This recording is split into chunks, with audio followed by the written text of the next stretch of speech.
afternoon and welcome to the Ultimate Boxer 5 live draw with myself, David Alorca.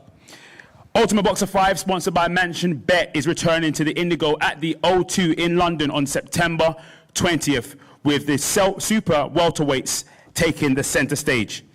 This will not be one to miss, whether at the arena or watching live on BT Sport, and I'm delighted to be joined at BT Sport Studios with the one and only Spencer, the Knowledge Fearon, and Steve Big Daddy Bunce, who in just a few minutes will get into the live draw.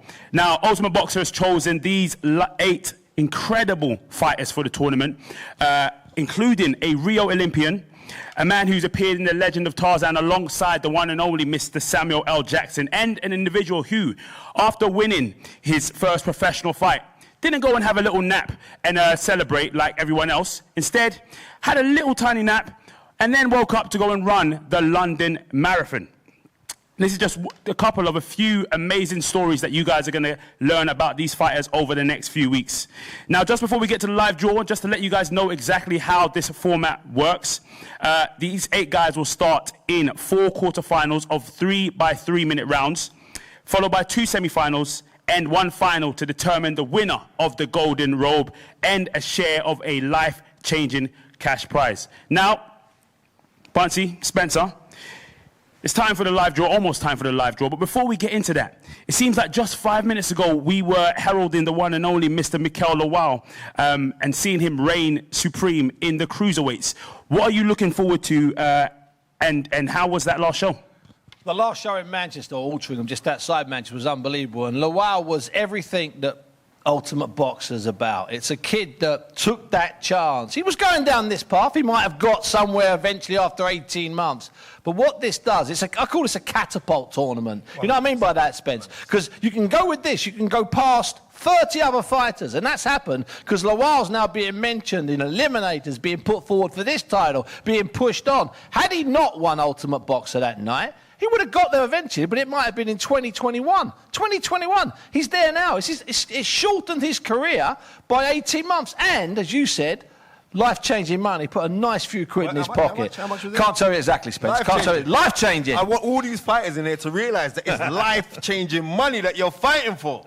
Well, you know what, if you're fighting on small halls, and you've promoted enough small halls, I've been to some of your small hall shows, they were brilliant back in the day. You're fighting on those shows. There's only so much you can pay a fighter. He's getting this, he's getting this. In here, he can get, in my opinion, well, not in my opinion, it's a fact, 10 or 12 or maybe even 15 times his previous best. 10 or 12? Yes, you want to manage all of them, don't you? Yeah, 100%. Well, I want to manage them to get my 25%, but that's another story. But we have to realise that what Ultimate Boxer is. The Ultimate Boxer essentially is a sprint, right? But you get certain clever sprinters. So if you're clever in this, you can gauge it how to go along. But it's so unpredictable. You've got to think fast, though, Spence. You can't gauge it, Bunchy. You can't. You can't. It's hard. And it's all very well said, it's a sprint, but then suddenly someone else can run faster than you over 80. You've got to go over 100. Or do you go to full bend, making it 200? So just saying it's a sprint, there's a big asterisk attached to that, because it's not as simple as that, brother. Yeah, 100%. All right, Spencer, Bunce, let's get the draw underway for the Ultimate Boxer 5, which will be live on BT Sport on September 20th. Much, much love there for all of that insight. Thanks very much indeed, Dave. Now, the way the draw works is quite simple. I put my hand in one box and pull out a name, and Spencer puts his hand in another box and pulls out a name. When we've done 4, we've got 4 quarterfinals, and bingo, it's quite simple. After we call your name, fellas, if you could stand up and walk to the middle and then look at each other. We don't need any stupidity here, all right? None of that biting legs or pushing or punching and stuff, all right? Save that for a couple of weeks' time. In fact, save it, period, as far as I'm concerned. I'll pull the first one out, Spence. Don't worry about that, brother. No drum roll? No drum roll? No drum roll from me, son. All right. Right, here we go. There we go. It's first one out of the hat is Kingsley Egbenike. And I'm not quite sure what colour shorts you're wearing, Kings. Black shorts. Oh, that's confusing, isn't it? That's confusing. You got to admit. Black shorts, Kingsley. All right, let's have a little rustle in here. And we have in the white shorts, Lenny Fuller. Come on, Lenny. Lenny Fuller in the white shorts. A little bit about Kingsley first. Kingsley's learned from some of the best, having sparred with none other than James DeGale and Ashley Theo Payne. Lenny in the white shorts. I've been watching this guy's Instagram channel. Looks like he hits hard and is certainly one to consider as an outside bet. All right, Nads, look to the camera. And come and join me over here. I'm going to start with you, Kingsley. How much do you want this win? It means everything to me. There's a lot on the line. Like they said, it can catapult you. A lot of money on the line, so I've put everything into this, so it means everything. Absolutely. Now, then, you're an underdog in this. Are you ready to cause an upset on September 20th? Yeah, definitely. They say I'm an underdog, but any one of these boys to look at me, overlook me, is definitely a fool, because I'm no fool. I'm here to win. Strong words. I like that. Gents, thank you very much. Take a seat. That's quarterfinal number 1. Kingsley in the black shorts against Lenny in the white shorts. Fighting first on the night. Bunce? I'll put another one out, David boy, don't worry. Okay, in the red shorts this time, Khan Hawes. Come. Khan. Red shorts, Khan Hawes. He'll be fighting. Come on, Spence. Come on, Spence. Good kid here. Joshua Ijakopovi. Joshua Ijakopovi, the Hollywood Josh. Fantastic matchup here. And Josh is in the pink shorts. All right. Gents, want to look to the camera? Well, just to let you guys know a little bit more about these two here. Khan will become the first fighter to have competed in 2 Ultimate Boxer tournaments, having fought in Ultimate Boxer 3 earlier this year. Bit of experience right there. And Josh, the Hollywood Josh, he's the man who's appeared in fight scenes of The Legend of Tarzan alongside Samuel L. Jackson and Margot Robbie. Gents, you want to come and join me over here? Fantastic stuff. Now, Khan, can you go all the way in Ultimate Boxer 5? And also, what does the experience of Ultimate Boxer 3 give you? 100%. Experience before just makes me more hungry and more determined to succeed in this one. And you can go all the way? 100%, yeah. Now, Josh, we've seen a nice side of you, but is it time to put that game face on? Yeah, 100%. Listen, I know there's stigma back in the day. When I first joined boxing, people were like, oh my gosh, is he a monster? Does he bite people's ears off? Boxers are nice people. But in the ring, different story. Different story. You're bringing that different story this time? 100%. Fantastic. All right. Thank you very much, gents. That is our quarterfinal 2. Right over to you, Buncey. Thanks very much indeed. I like the way that these are shaping up at the moment. Oh, tasty. Yeah. Just to let you know that Spence and I wrote down what we thought some of the matches would be, and so far we're 100% wrong. Oh, yeah? There I was thinking it would be fixed, and I'm 100% wrong. Fantastic. Quite staggering. Yellow shorts, Louis Siret. Yellow shorts, Louis the Lionheart Siret. 6-0. 2 KOs. As I mentioned earlier, Lewis ran the London Marathon the morning after his first fight. What a legend. Spencer, hit us with the next one. Yep, the next one in the blue shorts is the Southern Area Champion, Sean Robinson. Fantastic. Sean Robinson, experienced man, 9-0-1. Sean is the Southern Area Champion, the only man to have defeated fellow Ultimate Boxer 5 contender, Hollywood Josh. Gents, come and join me. Now, Mr. Lionheart, talk to me, yeah? Are you confident that your Lionheart can help you win Ultimate Boxer 5? Yeah, very confident. I think that's the sort of thing where it's going to push you through. Like, I took on big challenges before, and that art's got me through it, and it's going to prove it again on the 20th. Fantastic. And as for you, Sean, what are you going to be bringing on the night? On fight night, I'm just going to come get on with boxing. Me and Lewis done round sparring before. Current Southern Area Champion, so to do what I've done in sparring and hopefully pull off the win on the night. How did that spar go? Yeah, it was close sparring. It's good, competitive. So yeah, a good chance. In for a good fight? Yeah, very good fight. Thank you very much. We're looking forward to that. That's quarterfinal number 3. Thank you very much, gents. Looks like a tasty one there, Buncey. Yeah, it does, especially because they've got a little bit of history. And you know what? They're not saying, I did this in the spine, but in their heads they're going, I handled him all right. And then the other guy's going, I handled him all right. Look at him, I handled him all right. Why are you instigating this? I'm just telling you, it's the truth. Yeah, You're a troublemaker, man. But then they're saying, I handled it all right, but I hadn't trained for 6 weeks. And the other one's saying, I handled him all right, I hadn't trained for 7 weeks. Here we go.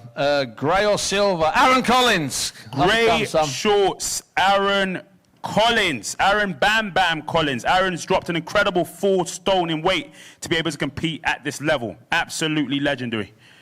And there is talk of this young man being a favourite. Right? Stephen the Don Donnelly. Stephen the Don Donnelly. So desperate to get involved in Ultimate Boxer 5. Olympian Stephen messaged the team across all social media platforms to see if he can compete after seeing the success of previous tournaments. I'm liking this stare down. Intense. Yeah, me too. All right, gents, you want to look at the camera? Fantastic. Come and join me. Grey shorts, green shorts. Fantastic. Now, Aaron, talk to me.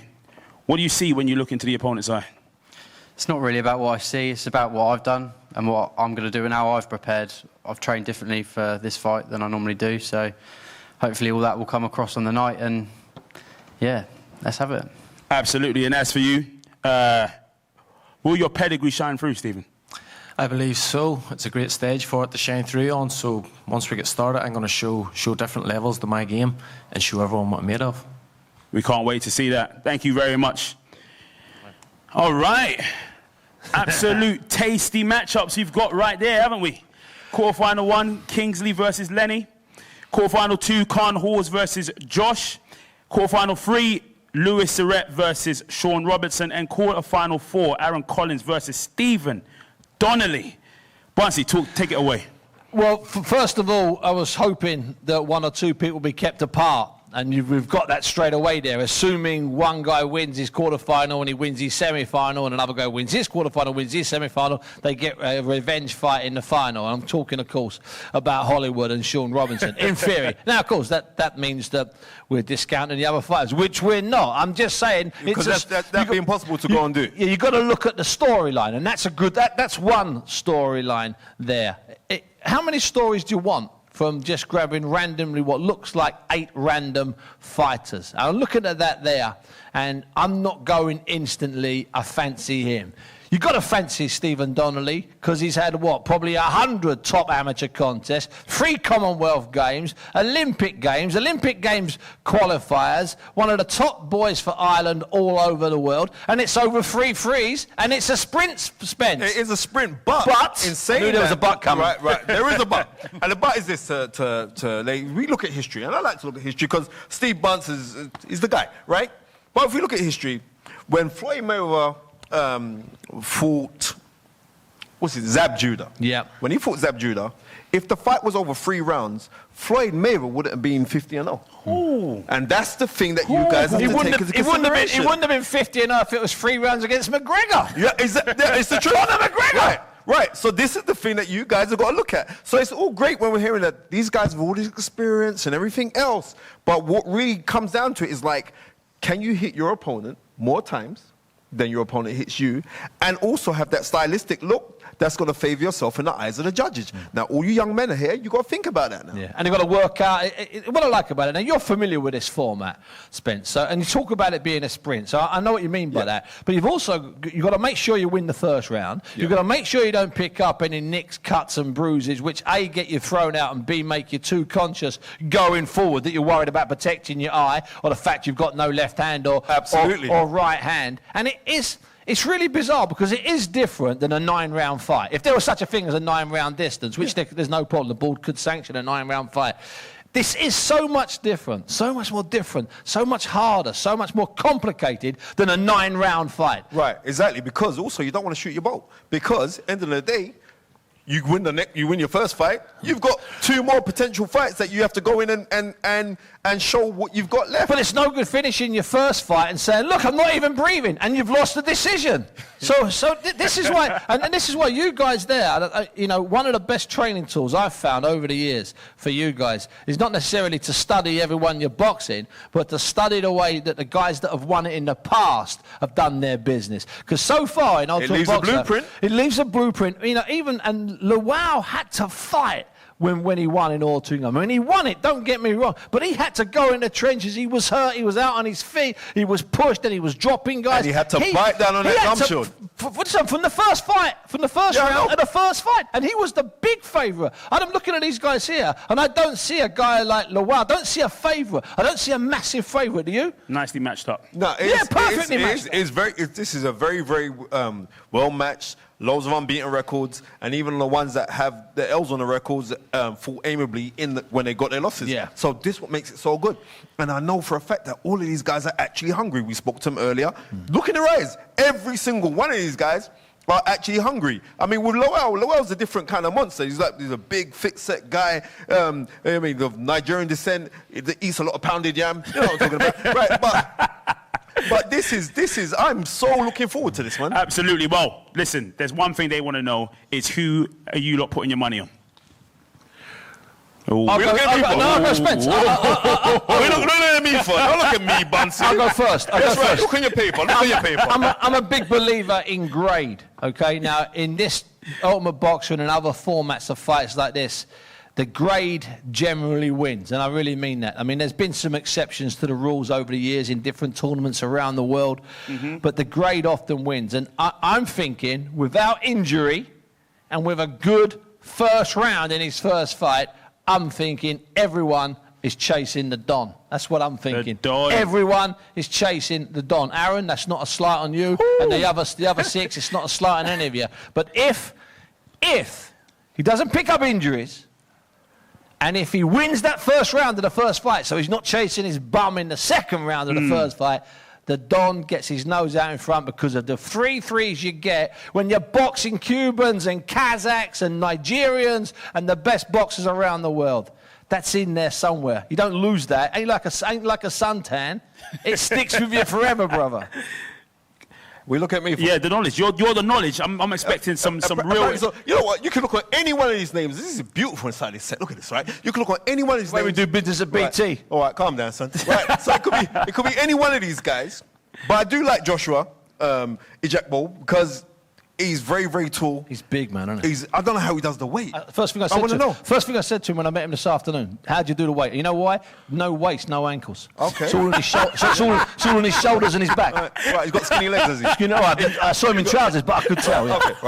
Okay, right. So, yeah, I think he could do something, but the Don, because of his amateur pedigree, you've got to say that he's going to be the favourite, right? Let's just be real. He is the favourite. But in something like this, you don't know. The Don's very serious because if he hadn't had that, he wouldn't be signed to MTK Global. He's got good people behind him, so you think, right, so push him to the front. But in this thing here, any one of these guys could actually win it. But professionally, professional records and form, because with a victory over Joshua, Sean Robinson has to be the favourite. He's the Southern Area champion. He's got the length in fights. He's had the rounds. He's got the rounds, so we know he's got the stuff in the bank. Plus, he's beaten the guy that's the outside favourite. I mean, so we're talking about 3. 4 or 5 people are glaring at me saying, what about me? What about me? What about me? Not getting mentioned. What's happening here? It's not personal. And you got to remember, Khan's also done this tournament format as well before, so he knows exactly what's going on. Oh yeah, by the way, forgotten. Absolutely. You see, like Khan, right? You see, like Khan. You see, like when you go into fights and like you came up second best, you go away and say, I should have done this, I should have done that, and then he's done it twice now. He can put it on. So it could be third time lucky for Khan. It could actually be third time. Yeah, I told you, it's a pick'em, and this is what makes Ultimate Boxer so brilliant. Absolutely, this is actually what makes Ultimate Boxer so thrilling, so enchanting, and that's why we absolutely love it. Just remind you guys, Ultimate Boxer 5 will be televised live exclusively on BT Sport, on BT Sport's YouTube channel as well, which is free as well, and the dedicated boxing channel, Box Nation. Limited tickets are still available at www.ultimateboxer.com. It's been an absolutely enthralling live draw and press conference. I'm David Alorca. We've been joined by Steve Big Daddy Bunce and Spencer the Knowledge Fearon. We'll see you guys on the night.